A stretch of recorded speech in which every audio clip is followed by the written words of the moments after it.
With the holiday season right around the corner, the rough winter nights are slowly approaching, and when the snow is falling on a cold December night, sometimes all you want to do is cuddle up in a warm blanket with some hot chocolate and play some relaxing games. Video games that radiate a warm, cozy feeling while you play. Whether it be through nostalgic memories, a comforting atmosphere, or having a vibe that really speaks to me, these are a bunch of cozy games that I like to play on cold winter nights. Now, with the corny introduction out of the way, let's talk about Sonic. Game collections are a staple of the industry. They have been for decades at this point. Nowadays, it's usually just basic ROM dumps with absolutely zero thought put into the presentation. But there's always one compilation that I can reliably go back to. Sonic Mega Collection, a GameCube compilation of classic Sonic games. It's one of the most comforting games I've ever played. And it's not even the games themselves that I find so nice and calming, although having grown up with classic Sonic games, there's an undeniable comfort that comes from going back to play them again. But what really makes Mega Collection for me is the game menus, the screen transitions, and all the extras. I use the menu music for this game in videos a lot because it hits a soft spot for me.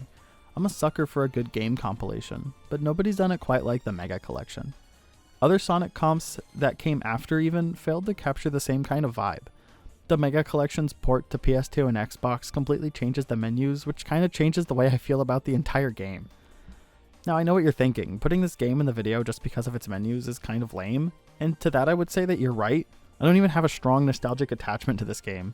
Sure, I played it a lot as a kid, but it's not like it's how I was introduced to Sonic or something. I really just like browsing the menus, going through old game manuals and comic books. It's hard to explain what makes early 2000s Sonic releases so comforting for me, probably just due to the nostalgia. But Mega Collection is such a well put together experience, and aesthetically, it's exactly what I'm looking for every winter season. I understand this may have been a weird game to start the video off with, but trust me, the next game we're talking about is the definition of cozy.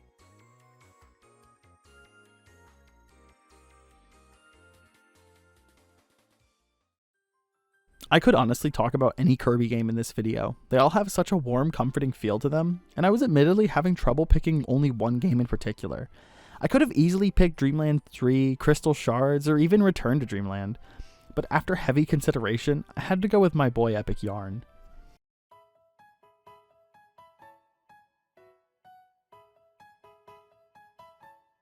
A pretty heavy departure from the series norm. Kirby's Epic Yarn sees the little goober be transported to a world where everything is made of yarn. No copy abilities here, all you have is a whip and level-specific transformations. It should come as no surprise that this game didn't even start development as a Kirby game. Chances are you probably already know that, but it was supposed to be a game starring this little asshole before they decided to shove Kirby in it, so I won't go into more detail about that. One of my favorite things about Epic Yarn is how a lot of the enemies in this game are just little dudes minding their own business. I always make a point to not disturb the enemies that are just sleeping or chilling. Oh yeah, that's another thing that sets this apart from other Kirby games. You can't die. Getting hit by enemies just makes you lose the game's collectibles. The game is pretty easy and lets you take things at your own pace, but the later levels really make you work to keep all the beads you've collected.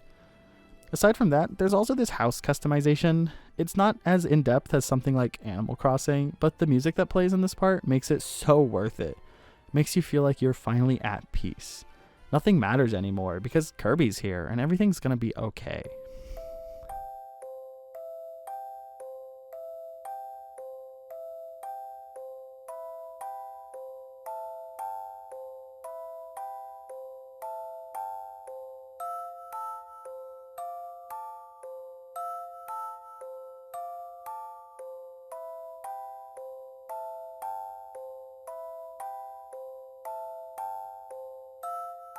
Epic Yarn was developed by Goodfeel, who would go on to make other games like Yoshi's Woolly World, which was another strong contender for this video. Their studio name is pretty accurate because a couple hours of Kirby's Epic Yarn will have you feeling good in no time.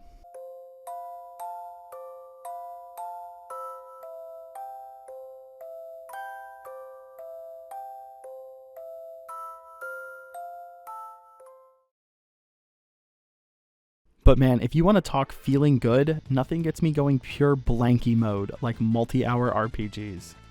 RPGs are probably my favorite kind of video game, so again, it was really hard for me to narrow this part of the video down. In the end, I decided to talk mostly about Final Fantasy VI for the Super Nintendo. When I was really little, I found this game at my grandparents' house. I had never played a turn-based RPG before, so I wasn't really sure what to expect. What Final Fantasy VI gave me was unlike anything my tiny gamer brain had ever experienced before. An epic story with legitimate conflict, graphics that are still impressive as hell for a Super Nintendo game, and some of the greatest music I've ever heard. I still vividly remember the first time I heard Terra's theme. It was the first time that music in a video game had such an impact on me. The fact that such grand orchestral music was coming out of this thing blew my mind back in the day.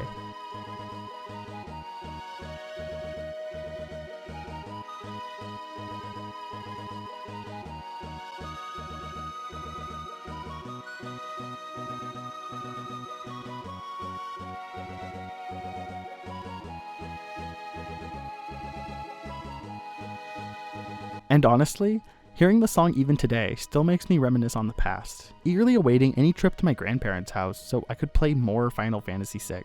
Of course, I never beat it. I was a dumb gamer child, what'd you expect?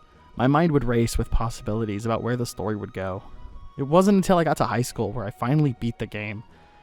It was a somber moment for me. Finally beating this game, I convinced myself as a child was impossible. It was almost like a part of my childhood curiosity died on that day.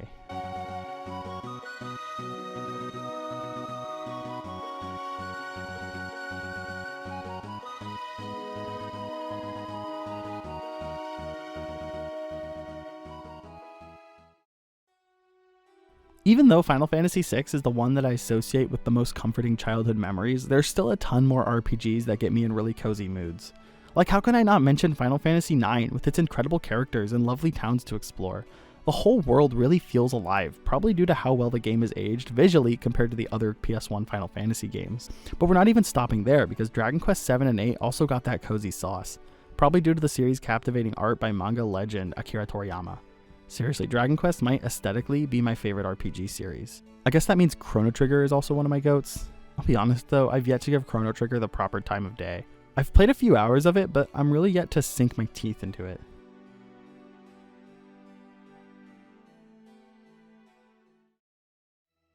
Back in high school, I got myself a Sega Dreamcast and was just figuring out how to pirate games for it. In my junior year winter break, I put Skies of Arcadia on a disc, determined to play it. I was going through severe Sega brain rot at the time, and I remember people online saying Arcadia was a masterpiece. That particular winter though, an insane blizzard snowstorm ravaged my town, meaning I wasn't able to leave my house or anything, spending all 3 weeks of winter break playing Skies of Arcadia. My ass didn't get anything else done during that break. Arcadia is one of my all-time favorite RPGs for that memory alone. Its visual style is so appealing, and it has a great vibe that hasn't been replicated.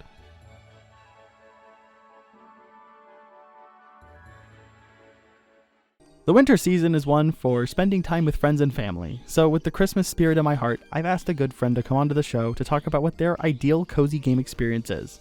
So grab a nice warm glass of hot cocoa and welcome Rose.Mauve. My ideal game experience is multiple experiences. Whenever I'm going through a difficult time or even just feel like disconnecting from the online world we find ourselves so deep in for a bit, I have a little corner in my bedroom where I like to enjoy some classics. From my Nintendo 64 to my Wii and to my personal favorite console, the Sega Saturn. Sega's 32-bit entry into the ever-changing market of the late 90s ended up being the hub of an entire library of arcade gems. Most arcade games don't fit the bill in the sense of being a cozy game in the sense you would think, though the easy-to-pick-up nature of most of these games allows me to let myself into the zone for a while. It takes me back to being a kid playing my Wii in the family basement. The Saturn is where I began to grow a real infatuation for arcade racers with Daytona USA and Sega Rally. Daytona especially has some of the most fun and bombastic aesthetics I've ever seen, but it still feels cozy. Daytona on Saturn has some of the best video game graphs, by the way. Not to even mention Sonic Jam, which is my personal favorite Sonic collection. It's a little time box encapsulating the early life of Sonic. I talk about it more in a video I hope that I will have released by the time this one comes out, so I won't go into much more semantics here, but look at the manual art. I adore the early Japanese Sonic art. Watanabe was able to strike that balance of cool and cute that the Sonic character should be, in my opinion at least. The reason why I mention the manuals is that honestly I'm brought back to my past when looking at this stuff, even if I can't read it in this context. Looking through manuals or whatever material in or on the box was a way of engaging with my interest and learning more about the game. It felt supplementary to the actual game I bought and overall experience. Fighting games also end up being a really cozy genre for me, and Fighters Megamix and Vampire Savior are some of my absolute favorite games. I don't have much to say on them honestly, I just wanted to shout them out. Spread the holiday joy with some Saturday goodness this holiday season for me. And thanks to Jeff for having me on for this one. Now back to the show. Man, you know I ain't gonna make a video talking about cozy, relaxing games without bringing up my boy Yoshi. Ever since his debut in Super Mario World, Yoshi's had the spotlight on him with his own spin-off games. I think I adore the Yoshi series for how much it differentiates itself from Mario while still feeling like a part of the same universe. Aesthetically, there isn't anything quite like that original Yoshi's Island, with its beautiful hand-drawn watercolor art style that translates perfectly to the 16-bit hardware. The world just feels so natural and lived in. Everything is there for a reason and it serves a purpose. It has immaculate level design, which makes it my favorite 2D platformer to constantly go back to. Although I don't think any of the successors to Yoshi's Island really nail it as much as the original entry. Yoshi himself has still starred in games I adore, but if you ever want to wind down and play a nice chill puzzle game, might I recommend Tetris Attack. A not at all Tetris puzzle game centered around Yoshi.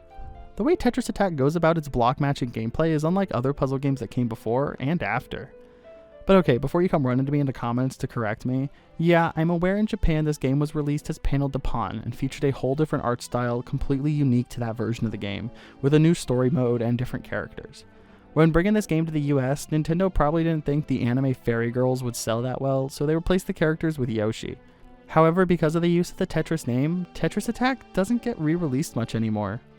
The series would go on to be named Puzzle League in the States, and the original Famicom Panel de Pon was added to the Super Nintendo Online app on Nintendo Switch. But if you can, play the version with Yoshi. It's much better.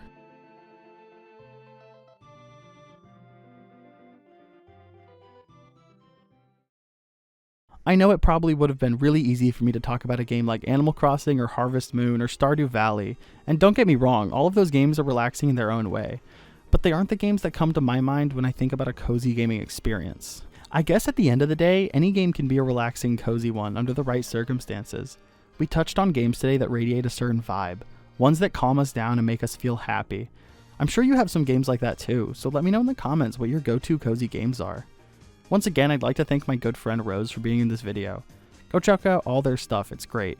I even made an appearance in their recent video about Sonic locations. And you know what? Speaking of Sonic, I think I'm going to go back to the Mega Collection. So Merry Christmas to all, and to all a good night.